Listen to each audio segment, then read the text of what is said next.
예수 그리스도를 구주로 믿고 따르는 이들을 그리스도인이라고 부릅니다.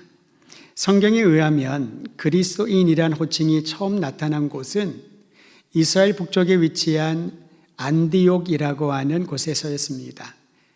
이방인들이 주류를 이루었던 그곳에 예수님을 구주로 믿는 사람들이 모였습니다. 그들의 모습을 보고 주변 사람들이 의아하게 생각합니다. 저들은 누굴까? 듣고 보니 예수가 그리스도라고 믿는 이들의 모임이라고 하는데 도대체 저들은 어떻게 하면 저런 모습으로 살 수 있을까? 그래서 주변 사람들이 예수님을 구주로 믿고 예배드리는 공동체 그 한 사람 한 사람을 일컬어 그리스도인, 다른 말로 표현하면 그리스도를 따르는 사람, 그리스도께 속한 사람, 그리스도를 참 많이 닮은 사람이란 뜻의 그리스도인이라고 칭했습니다. 우리가 교회를 모이고 그리스도인들의 공동체라고 할 때 안디옥 교회를 일컬었던 주변 사람들의 평가처럼 저들이 정말 그리스도인이구나, 예수 그리스도의 성품과 그분의 마음을 더드림 교회를 통하여, 교회를 통하여, 그리스도인들을 통하여 느끼고 알게 되는구나. 이것이 우리가 여기에 모여 예배드리는 중요한 목적이라고 할 수 있습니다. 그리스도인이 되었다는 것은 그리스도 안에 구원을 받은 새로운 존재이다 라는 뜻이기도 합니다. 여러분, 여기서 우리가 중요한 사실을 알지요. 구원은 개인의 노력과 열심으로 획득한 소산물이 아닙니다. 하나님의 은혜로 받은 선물인 줄 믿으시기를 바랍니다. 하나님이 은혜로 그의 사랑하는 여러분과 저에게 선물로 주셨다라는 거죠. 그렇기 때문에 구원을 받았다는 것은 구원받은 이후에 삶의 변화가 있다라는 거죠.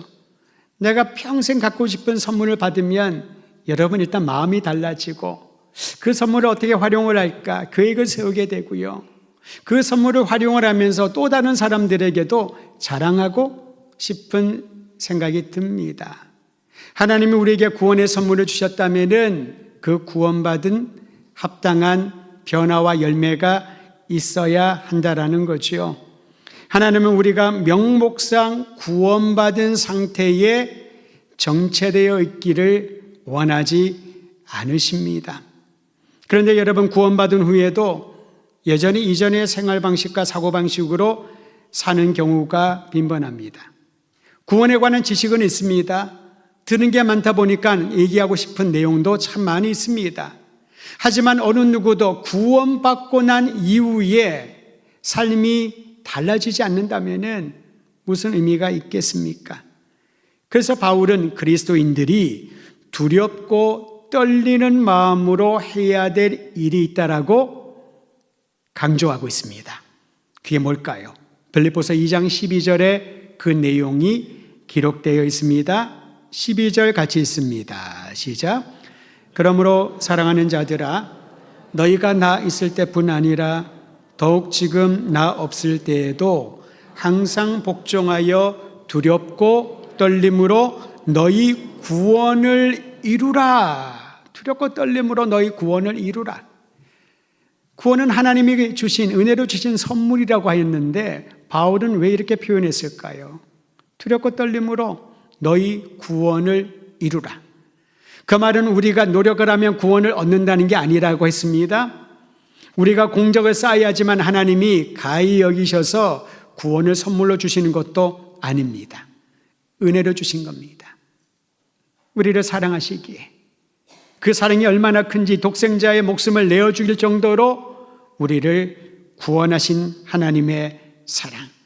그럼 여기서 말하는 자신의 구원을 이루라라는 의미는 무엇일까요? 구원을 받았지만 구원에 대한 지식과 확신이 있지만은 거기에 머물러 있지 말라는 겁니다. 구원받은 그리스도인이라면은 성장하고 성숙하며 자라나야 된다라는 것이지요. 여러분, 우리가 성장하고 성숙하는 것은 혼자 가만히 묵상을 하고 시간이 지나면 성장할까요? 그렇지 않습니다. 아이가 자라나면은 아이들을 유치원에도 보내고 학년기가 되면 학교를 보내지 않습니까? 지식을 배우기 위하여 학교를 보내는 것도 있지만은 거기에서 인간됨을 배우고 서로 관계 안에서 성장하기 위하여 그런 공동체, 사회 공동체의 아이들을 보내는 것입니다. 나와 전혀 다른 아이들, 다른 환경에서 큰 아이들, 교육과 부모가 전혀 다른 아이들이 모여서 함께 동시대를 살아가는 그러한 형제애와 동료애를 느끼며 아름답고 균형 있게 자라나라고 공동체의 학교의 아이들을 보내는 거지요. 그리스도인도 동일합니다. 그리스도인의 신앙의 성장과 성숙은 다른 사람과의 관계를 통하여 공동체 안에서 나타난다는 것이지요. 혼자 돌을 닦는 심령으로 성경 읽고 기도하고 혼자 찬양하고 개인의 예배가 필요합니다. 근데 그것이 전부라면 건강한 성장과 성숙은 기대하기 어려울 것입니다. 바울이 빌립보 교회 성도들에게 힘주어 가르친 내용이 있습니다. 함께 그리스도인들이 모여 예배드리며 신앙생활을 하면서 우리가 자라나야 되는데 이 자라남에 있어서 참으로 중요한 원동력이 있으니 그게 무엇인지 오늘 읽은 말씀 바로 앞에 보면 내용이 기록되어 있습니다. 여러분 자신의 성경을 다 가지고 오신 줄을 알고 빌립보서 2장 3절과 4절 큰 소리로 읽겠습니다. 3절 4절입니다. 시작.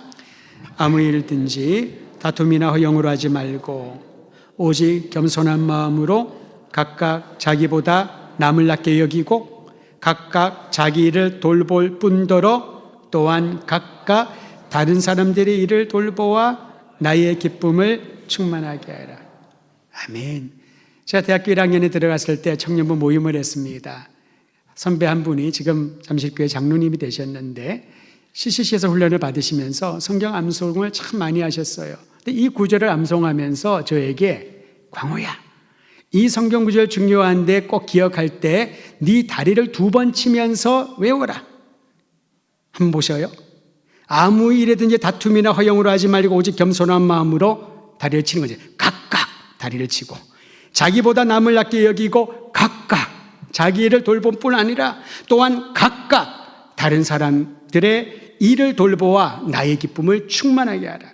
저는 이 요조를 이 말씀을 읽을 때마다 그 선배가 얘기했던 각각 다리 각자를 떠올리라는 거죠. 다리를 쳐라. 다리를 쳐라. 동시에 움직여라. 행동해라. 그저 말씀만 암송하고 내가 수백 개의 요절을 암송하고 있다. 내가 성경에 대해서 잘 알고 있다라고 그 함정에 빠져 헤매지 말고 말씀을 들은 대로 각각 다리로 움직이고 행하라. 오랜 시간이었지만은 저랑 3살 차이밖에 안 나는 선배였거든요. 근데 돌이켜봤더니 그 사람이 정말 깊은 영성을 가진 분이었구나.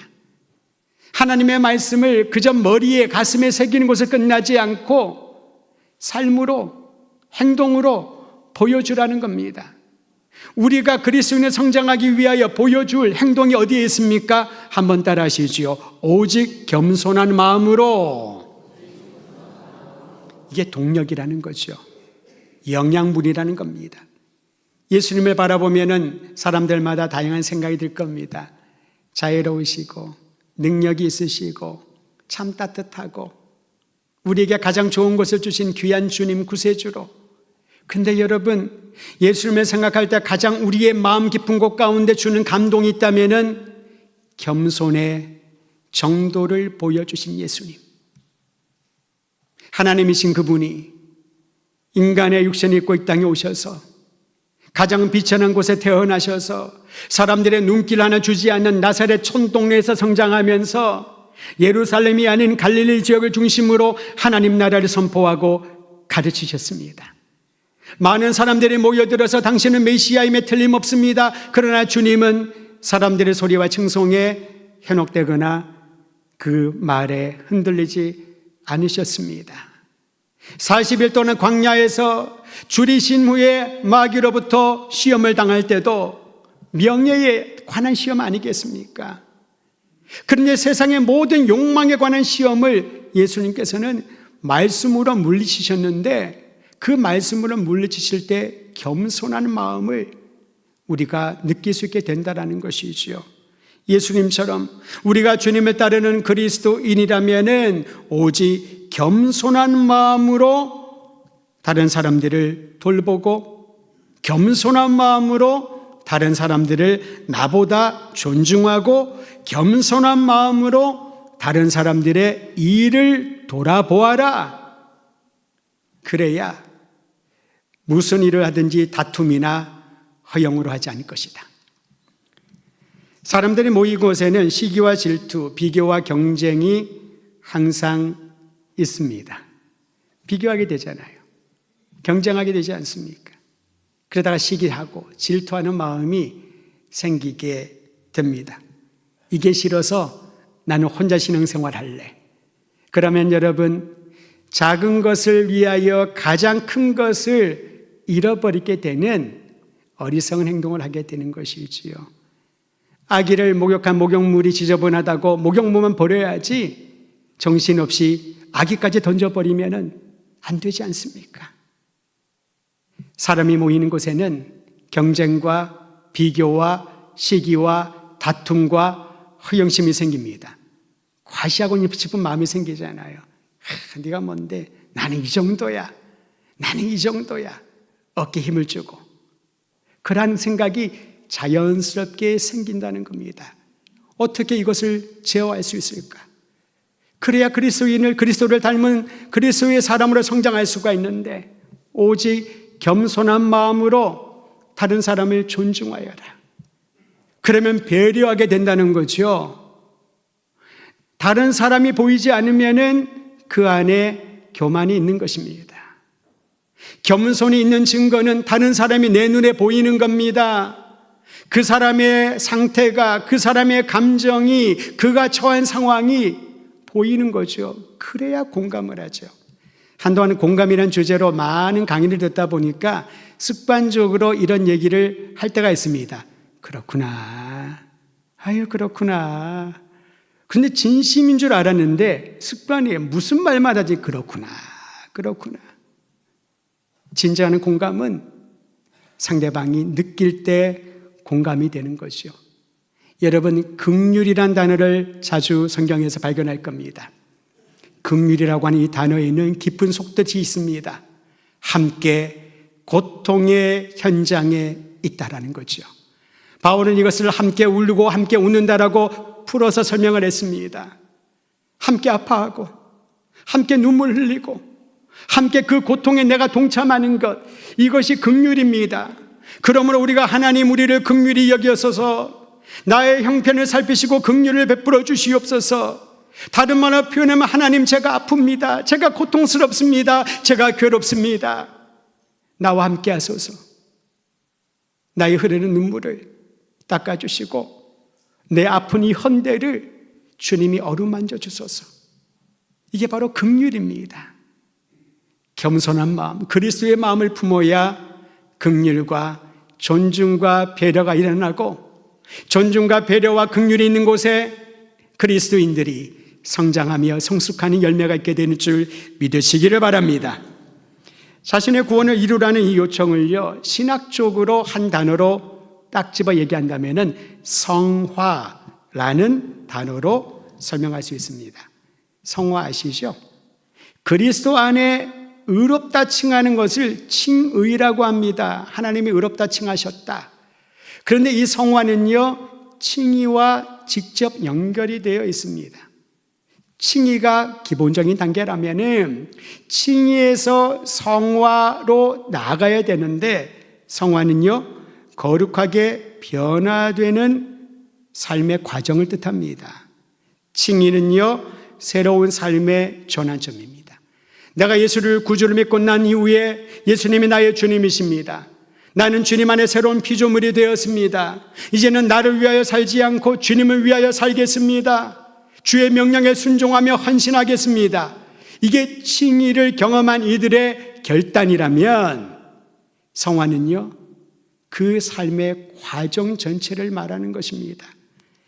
그런데 안타깝게도 칭의 상태에 우리가 머물러 있을 때가 상당히 많다라는 거죠. 예를 들면 성경 지식도 많고 교회 생활에 익숙하고 나는 구원의 확신이 분명해. 그걸로 끝난다는 겁니다. 의지적으로 믿음을 가지려고 애도습니다. 열심히 봉사합니다. 저 정도면 구원의 상급이 크겠다. 사람들이 부러워할 만합니다. 그런데 칭의의 상태에 머물러 있다는 거죠. 거룩하게 변화가 일어나지 않습니다. 방주에 들어간 노아의 가족들처럼 내가 교회에 속해 있기 때문에 이제는 안전하다. 그런 생각을 하고 있으면 성화의 과정을 겪지 못하는 것이지요. 한번 따라하시죠. 신앙은 진행형이다. 계속해서 성장하는 것입니다. 우리의 인생의 절정기가 있다고 하지요. 여러분 절정기는 언제십니까? 30대인가요? 40대인가요? 50대인가요? 물론 그럴 수 있습니다. 운동선수들도 30대면 원숙기에 이른다고 하죠. 20대 후반, 30대. 종목에 따라 다릅니다. 피겨스케이팅 같은 경우에는 10대 후반에 절정에 이르고요. 20대에 들어가면은 기량이 떨어진다라고 하지요. 세상의 기준과 기량의 측면에서는 그렇습니다. 그런데 신앙은 다릅니다. 진행형입니다. 최고의 신앙의 절정기가 언제일까요? 주님이 부르시는 바로 그때인 줄 믿으시기를 바랍니다. 내가 30대 때 40대 때 열심히 주님 섬겼는데 그러면 지금은 쇠퇴기란 거 아니겠습니까? 성화의 과정은 그와 전혀 다릅니다. 날마다 새로워지고 날마다 거룩해지고 날마다 괜찮은 그리스도인의 삶의 모습을 보여주고 시간이 가면 갈수록 나도 저렇게 살아야 되겠다. 내 인생의 60대, 70대, 80대, 90대에는 저런 모습을 그릴 수 있는 그러한 삶의 모습. 이게 바로 성화입니다. 저는 우리 더드림교회 성도들이 날마다 주님 배우는 그날까지 신앙의 최절정기를 찍고 또 그 나무를 찍고 넘어가게 되기를 주의 이름으로 축원드립니다. 이것이 바로 그리스도인 공동체의 날마다 자신의 구원을 이루어가는 모습 아니겠습니까? 바울은 그리스도인의 삶의 성화의 과정으로 그리고 열매 맺게 하시는 분이 하나님이시라고 담대하게 선포합니다. 빌립보서 2장 13절 같이 읽지요. 시작. 너희 안에서 행하시는 이는 하나님이시니 자기의 기쁘신 뜻을 위하여 너희에게 소원을 두고 행하게 하시나니. 우리가 어떤 일을 행하고자 할 때 그 소원을 주시는 분이 하나님이시고요. 그 하나님이 주님의 영광, 기쁨을 위하여 우리로 하여금 그 일을 끊임없이 성실하게 행하게 하신다는 것이요. 내가 좋아하는 일, 내가 하고 싶은 일, 그 일을 하고 나면은 또 다른 일을 찾아야 됩니다. 또 다른 버킷리스트를 만들어서 하나씩 지워가야 할 겁니다. 그런데 하나님이 기뻐하시는 일은 주님이 그 일을 행할 수 있도록 마음의 소원을 주시는 거죠. 이때 여러분 기도 가운데 하나님께 여쭈어보길 바랍니다. 하나님, 주님이 기뻐하시는 일을 내 소원으로, 내 기도 제목으로 삼고 싶어요. 하나님이 기뻐하시는 일을 행할 수 있도록 소원도 주시고 그 일을 행할 수 있도록 지혜와 능력과 필요한 모든 것들을 허락하여 주시옵소서. 날마다 자라나고 구원을 이루어가는 기도의 제목입니다. 바울은 자신의 구원을 이루기 위하여 각 사람이 힘써야 할 지침을 14절에서 16절 말씀 가운데 제시하고 있습니다. 첫째는 빌립보서 2장 14절에 있습니다. 무슨 일을 하든지 원망이나 시비가 없이 행하라. 이것이 자신의 구원을 이루어가는 성장하는 그리스도인의 첫 번째 지침이라는 거죠. 이 원망이라는 단어를 주목하십시오. LAB 주석에 보니까 원망을 이렇게 설명해 놓았습니다. 끊임없이 불평하는, 좋지 않은 태도와 습관. 끊임없이 불평하는, 좋지 않은 태도와 습관이 원망이랍니다. 그래서 우리는 원망 그러면 누구 탓만하는 것으로 생각을 했는데 성경에 사용하는 원망의 단어는 깊이가 다릅니다. 입만 열면 불평합니다. 불만이 쏟아 나옵니다. 하나님 앞에 사람들에게 그 불평을 늘어놓습니다. 대부분 우리가 불평하는 이유는 어디에 있습니까? 내 감정에 따라 하잖아요. 내 감정이 좋으면 좋고 내 감정에 어긋나면 불평하지 않습니까? 부정적인 비판을 쏟아놓는 것이 습관이 되어버리면 그것이 다른 사람에게, 공동체에 해악을 끼친다는 거죠. 사람들은 부정적인 말을 자꾸 듣다 보면 흔들립니다. 쉽게 영향을 받습니다. 처음에는 받아들이지 않아요. 에이, 그럴 리가 있나. 두 번, 세 번 자꾸 듣습니다. 그런가? 그럴 수도 있겠는데 그런 것 같아. 그게 맞아. 나쁜 사람 같으니라고. 발전하는 단계입니다. 함께 모여있는 공동체, 교회뿐만 아닙니다. 직장에서도 어디에서든지 이러한 일들은 참 자주 일어나고 겪고 있습니다. 그러기에 날마다 자신의 구원을 이루어가는 사람은 무슨 일을 하든지 어떤 상황 가운데 있든지 원망과 시비로 하지 말고 대신에 모든 일을 원망과 시비가 없는 화평을 이루는 길에 힘쓰라. 오직 겸손한 마음으로 화평을 이루는 길에 힘쓰라라고 요청하는 거지요. 정리하면 구원을 이루는 데 힘쓰는 일은요, 화평의 열매를 맺음으로 확인할 수 있다는 겁니다. 또 두 번째로 기억해야 될 지침을 가르쳐 줍니다. 세상으로부터 책망받을 것이 없는 하나님의 자녀로 살라라고 말합니다.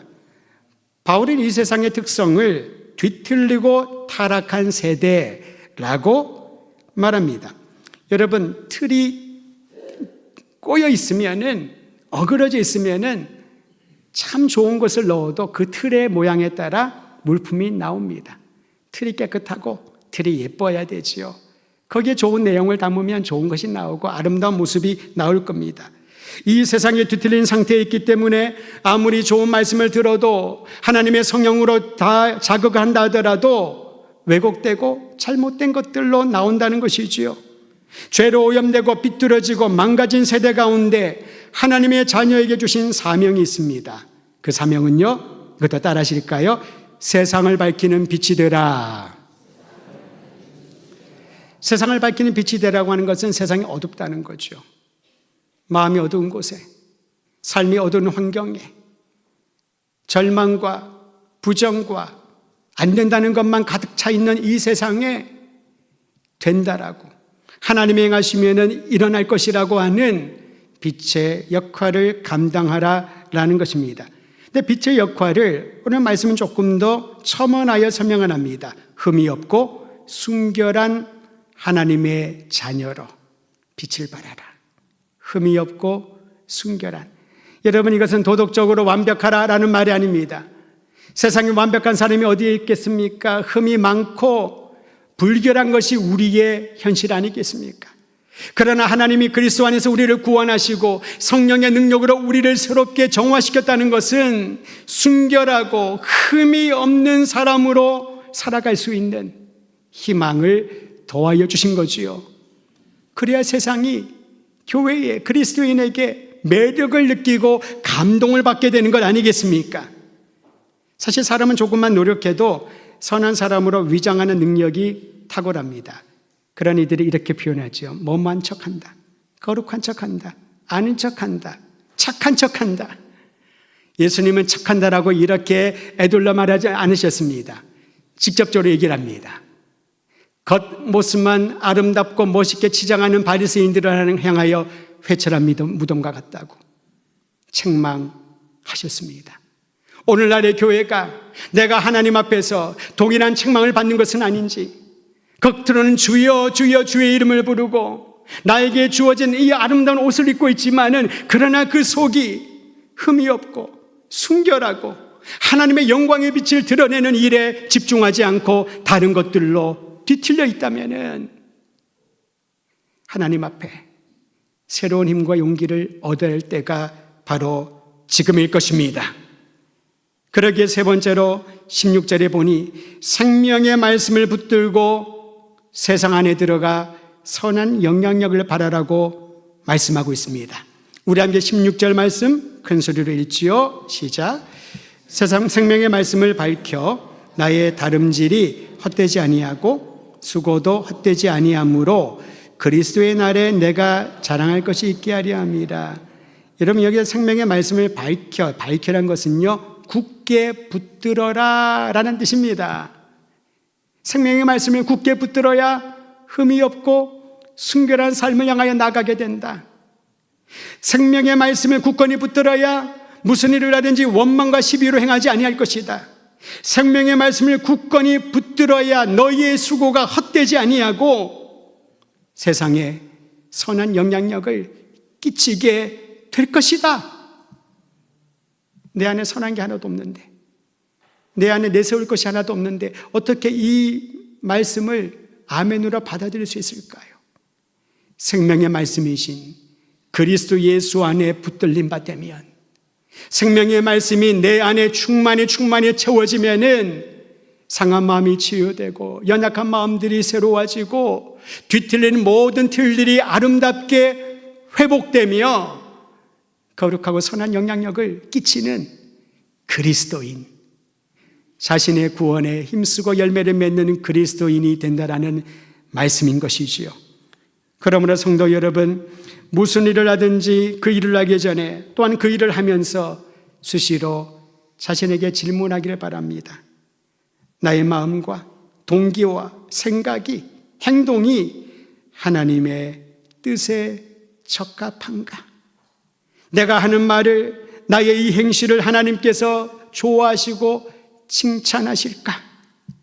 내가 나의 기쁨과 만족을 위해 일하는가? 아니면은 하나님의 영광과 주의 이름을 드러내기 위하여 헌신하고 봉사하고 있는가? 또 다른 질문을 각자가 던지시길 바랍니다. 그리고 그 질문에 예, 그렇습니다 라고 반응할 때 그 길을 가는 것이고, 잘 모르겠습니다, 아닌 것 같습니다, 다시 한번 내 몸과 마음을 주의 앞에 엎드려 고백하며 주의 도우심으로 재조정해야 될 것입니다.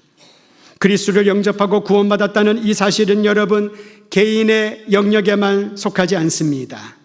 그리스도 안에 변화된 한 사람을 통하여 다른 사람에게 복음이 전파되게 되어 있습니다. 나아가 한 마을에, 또 다른 도시에, 사회 전체로 퍼져나갑니다. 이런 모토가 있었습니다. 복음은 전염성이 강하다라고. 나는 아무것도 안 했는데, 나는 가만히 그 공동체 안에 있기만 했는데 내가 믿는 복음의 능력이 주변을 변화시키는 거지요. 사회를 변화시키는 겁니다. 내가 제대로 된 진정한 그리스도인으로 자신의 구원을 이루는 일에 힘쓰면 나 자신의 행복만을 아니라 우리의 가정, 공동체, 온 민족과 열방 가운데 복음의 강력한 힘이 전파될 줄 믿으시기를 바랍니다. 이것이 바로 우리의 자랑거리가 되어야 되지 않겠습니까? 여러분, 교회를 생각할 때 어떤 자랑거리가 있습니까? 나 자신을 생각할 때 어떤 자랑거리가 있습니까? 바울은 이렇게 말합니다. 그리스도의 날에 내가 자랑할 것이 있게 하려 함이라. 무엇이 자랑일까요? 생명의 말씀에 붙잡힌 바 되어 주의 영광을 위하여 내가 애쓰고 힘쓰고 땀 흘리고 내 인생 전체가 잃어버린 영혼을 구원하며 주님의 기쁨이 되는 것, 이것이 나의 자랑거리가 되게 하라. 주님의 자랑거리가 되는 진정한 구원의 열매를 맺는 성도들 되기를 주의 이름으로 축원드립니다.